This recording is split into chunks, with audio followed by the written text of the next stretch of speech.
Estamos regresando acá en Este Oeste y hemos venido analizando un poco acerca del tema de la violencia, las tendencias de la violencia.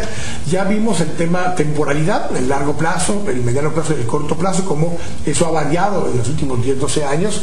Vimos también la parte territorial, y estábamos haciendo ese análisis donde podemos ver un mapa. Si usted ve un mapa de Guatemala, como el que acabamos de mostrarle en el segmento anterior, usted puede ver los municipios del centro hacia el oriente, nororiente y suroriente, es donde están los índices de homicidios más altos en Guatemala, y del área central de Guatemala hacia el altiplano y hacia el suroccidente es donde se puede ver los índices más bajos de violencia en Guatemala.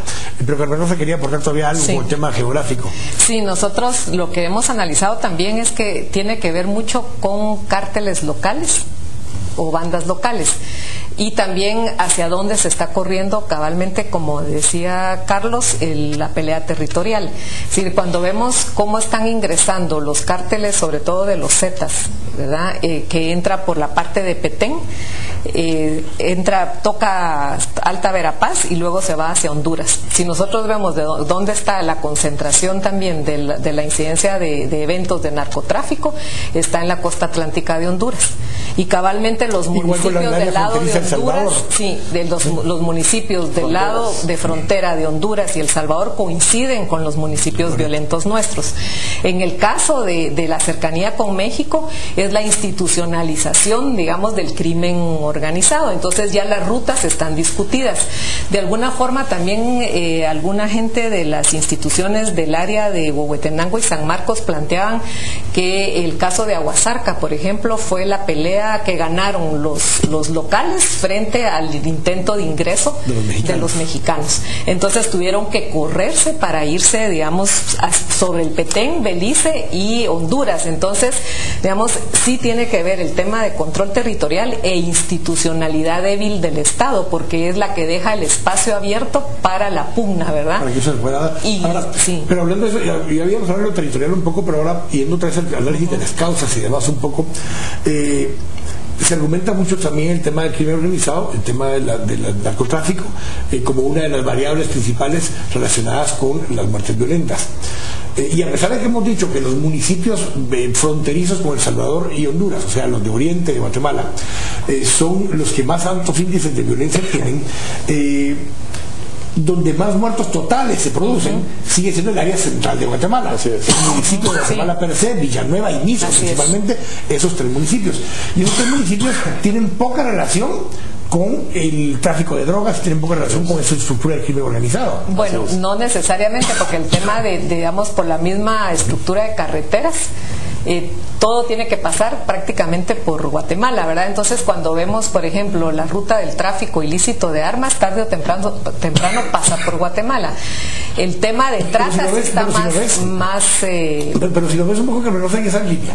Por ejemplo, los sectores del departamento de Guatemala más violentos, o de más muertes violentas son, si vamos por zonas, zona 18, no el área que está sobre la carretera, están en barrios metidos. Sí, los que están Limón, que vuelve a ser control territorial de barrio. Colombia, todo ese tipo de estructuras que están mucho más adentro, Paraíso 2, cosas por el estilo. Si vas a Misco, tenés áreas como la Carolingia o como el Milagro, que no son rutas de tráfico de los que tú estás hablando. Y si vas a Villanueva, estábamos hablando en su momento de Ciudad Peronia, Ciudad del Sol, y áreas, digamos, que ahí no volveríamos al tema de control territorial, porque de todas formas las maras, como las conocíamos, se han derivado en grupos que venden servicios en base al control territorial del barrio. Entonces, nuevamente, la tesis de la lucha o de la criminalidad va asociada a la posibilidad del control territorial, porque es donde vas a vender tus servicios de extorsión o de narcomenudeo. Entonces, sí, el tema de control territorial es lo que está marcando la violencia homicida en el país. Sí, yo veo que la combinación de lo que hemos hablado, ¿verdad? O sea, hay una combinación de que hay una debilidad institucional, de presencia institucional, ¿verdad? Sobre todo civil, ¿verdad? La policía, Ministerio Público, no hay un despliegue en esas zonas, hay muy poca presencia. Segundo elemento, las armas de fuego. O sea, toda conflictividad en Guatemala, hasta conflictividad de tránsito, de parejas, de cualquier naturaleza, con un arma de fuego en medio, se convierte en un tema de letalidad. En un potencial homicidio. Sí. Entonces, lo que vemos es que la proliferación de armas de fuego en manos de particulares, la falta de control de estas armas de fuego, la disponibilidad que hay de ellas, la facilidad que hay para disponer de ellas, estábamos viendo casi todos los guardaespaldas del narcotraficante muertos, todos tenían armas legalmente registradas. Entonces vemos que hay una gran permisividad y una gran cantidad de armas de fuego y zonas de conflictividad. La conflictividad se desata. Pero ese comentario que hiciste, Sandino, me trae justamente a esto, porque muchos de los que argumentan que, al contrario, que una persona armada es una persona que puede defenderse de cualquier ataque, cuando vemos otra vez indicadores, los municipios del país donde más número de armas registradas legalmente hay, son los municipios del país donde más muertes violentas hay. Exactamente. Donde hay más venta de armas, donde hay menos armas registradas, en el altiplano, donde menos muertes. Y además hay una ausencia de control. O sea, lo que vemos es un estado débil. Cuando hablamos de estado débil, cuando estamos hablando de que hay municipios en Alta Verapaz que venden 2 y 3 millones de municiones legalmente, armerías que venden eso, y nadie en el Estado no sabe a dónde van esas municiones. O sea, lo que vemos es que hay todos los mecanismos que han ido primero generando más conflictos, la ausencia de políticas sociales, la ausencia de políticas de prevención, o sea, han incrementado los conflictos, pero todos los conflictos están armados. Entonces la conflictividad de pareja, la conflictividad de territorios, la conflictividad, un robo de un celular, cualquier tipo de conflictividad armada, inmediatamente pasamos a la letalidad. Tú habías hecho también un poco un análisis de eso, de lo que lo había mencionado hace un momento, donde la PNC, hay un 30% que no le encuentra alguna causa concreta, o sea, todavía no lo tenía identificado, pero hay un 73%, recuerdo la cifra, donde le identifican algún tipo de causa, y la mayoría de esas causas tienen que ver con esto, con temas de pareja, con temas que tienen que ver con alguien les tenía una deuda y no les pagaron, un problema de tráfico, y alrededor del 8%, recuerdo esa cifra, tienen que ver con asaltos. O sea, el tema de extorsión y de asaltos en número de muertes violentas es una cifra muy pequeña. Es correcto. Esa cifra, Carlos, cuando empezamos a ver ese tipo de cifras, lo que nos genera es que hay percepciones de la gente que dicen, ok, pero la gente muere porque lo balean en un asalto, la gente muere porque le robaron el carro, la gente muere porque tuvo un encontronazo con crimen organizado. Sin embargo, cuando empezamos a revisar en el fondo, esos tres factores representan menos del 30% claro, de todos y es los como muertos. También se le quiere atribuir a las maras la mayor parte de violencia urbana, y luego cuando uno desglosa los datos no corresponde.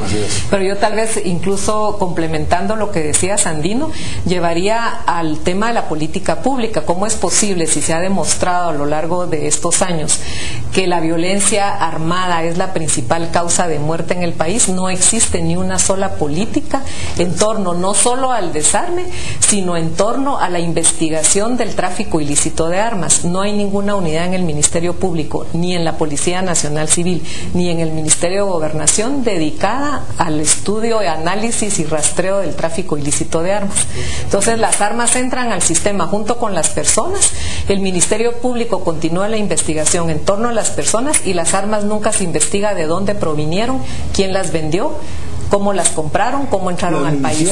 Las municiones, ¿verdad? Las municiones no hace falta que entren ilícitas, ¿verdad? Esas ya se venden acá. Entonces, o sea, lo único que lo sabe es más el tráfico ilícito de armas, porque las municiones acá están a la disposición por falta de control, ¿verdad? Entonces, sí, el tema de cuál es realmente entonces el interés del Estado en acabar con esta situación de criminalidad, ¿verdad? Y ahí viene el tema de las empresas privadas de seguridad también, ¿verdad? Es decir, que de alguna forma, cuanto menos institucionalidad hay más negocio en materia de seguridad privada. Cuando vemos todas estas cifras, cuando hablamos ya vimos los mapas, vimos las tendencias, empezamos a ver un poco el tema de las causas y demás, la percepción de la gente es muy diferente a lo que las cifras dicen realmente. Y la gente tiene poca confianza en cifras. Dicen, no es que esas cifras las están manipulando, esa cifra no es cierto porque yo vi ayer mataron a tal persona.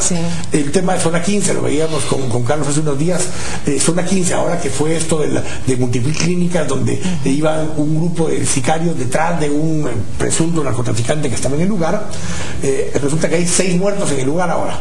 Bueno, son los únicos 6 muertos que había habido en la zona 15, hubo 2 muertos 2 días después, pero llevaba meses la zona 15. Sí, era la que tenía menor incidencia. Había 2 muertos en un año, creo, una cosa por el estilo. O sea, tiene poca incidencia de muertos en esa zona.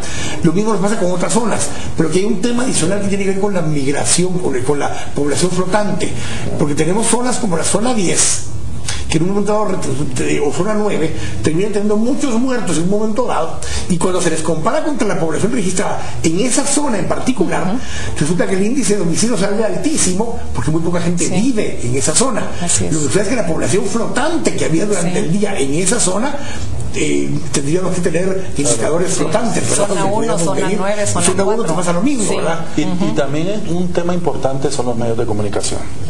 O sea, hay que decir que también en esa espiral de violencia nos acompañaron medios de comunicación que lucran con la nota roja. Y eso ha generado también, ha acompañado una mal llamada cultura o incultura de violencia, donde la percepción y el morbo sobre la violencia ha hecho también percepciones distorsionadas. O sea, en estos municipios que hablábamos que no hay muertos, la gente tiene miedo de salir, porque hay efectivamente los medios de comunicación empiezan a generar una psicosis sobre la gente, sobre verdaderamente cuál es su verdadera situación de violencia y de inseguridad. Es cierto el papel de los medios de comunicación, pero en el caso del mes de noviembre hice un ejercicio con las cifras diarias del INASIF, y de enero a octubre el INASIF Central reportaba 35% de todas las necropsias en el país, y en noviembre, en 26 días, 10 de esos días es arriba de 36, incluso 50, 52, 40, 48% de las necropsias se realizaron acá. Entonces, en el mes de noviembre sí, digamos que la percepción real tiene un fundamento. Sí, así es. Vamos a ir al último corte, estamos acá en este oeste, ponemos un minuto.